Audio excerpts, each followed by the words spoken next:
कर्नाटका उर्दू अकादमी, जो अक्सर अपने जलसों, मुशायरों, सेमिनारों और कारगाहों में बदनज़मी का शिकार रही है, इनकी जानिब से अब एक सरगर्मी देखने को मिल रही है। 10 नवंबर को यौम उर्दू का इनेकाद कर्नाटका उर्दू अकादमी की जानिब से किया जा रहा है, जिसमें 2 उर्दू दानों को एजाज़ी मेहमान के तौर पर मदऊ किया गया है। इसके अलावा यौम उर्दू के मौके पर अकादमी ने शेरी नशिस्त का भी इनेकाद किया है, जिसमें सिर्फ़ और सिर्फ अकादमी के शोरा को ही शामिल किया गया है, जबकि बाहर का एक भी शायर इस नशिस्त में शामिल नहीं है।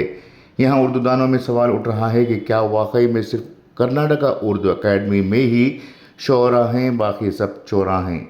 अगर ऐसा नहीं है तो क्यों कर बैरूनी शोरा को मदऊ नहीं किया गया? यौम उर्दू के मौके पर जहाँ कलीदी खुतबा भी रखा गया है, वहीं इस यौम उर्दू को शेरी सिन्फ तक महदूद करते हुए दूसरे असनाफ को क्यों नज़रअंदाज किया जाता है?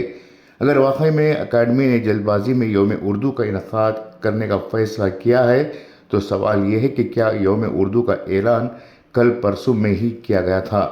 नहीं, ऐसा बिल्कुल नहीं। आमतौर पर उर्दू ज़बान से जुड़े हुए उदबा, शोरा और जानकार यौम उर्दू का बेसब्री से इंतज़ार करते हैं, लेकिन अकादमी ने यौम उर्दू के मौके पर अकादमी के ही अरकान को बतौर शोरा मदऊ करते हुए इस बात का सबूत दिया है कि ये प्राइवेट लिमिटेड कंपनी बनती जा रही है, इसलिए दूसरों को मौका नहीं है।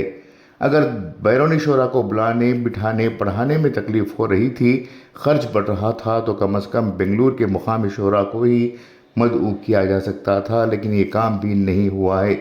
लेकिन यहाँ ऐसा नहीं हुआ है, बल्कि अकादमी ने यह फ़ैसला किया है कि तू मुझे सुन, मैं तुझे सुनूंगा, फिर हम सब मिलकर कहेंगे वाह वाह वाह वाह।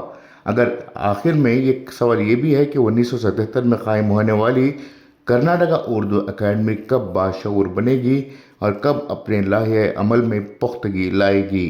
ब्यूरो रिपोर्ट, इनकलाब न्यूज़, बेंगलुरु।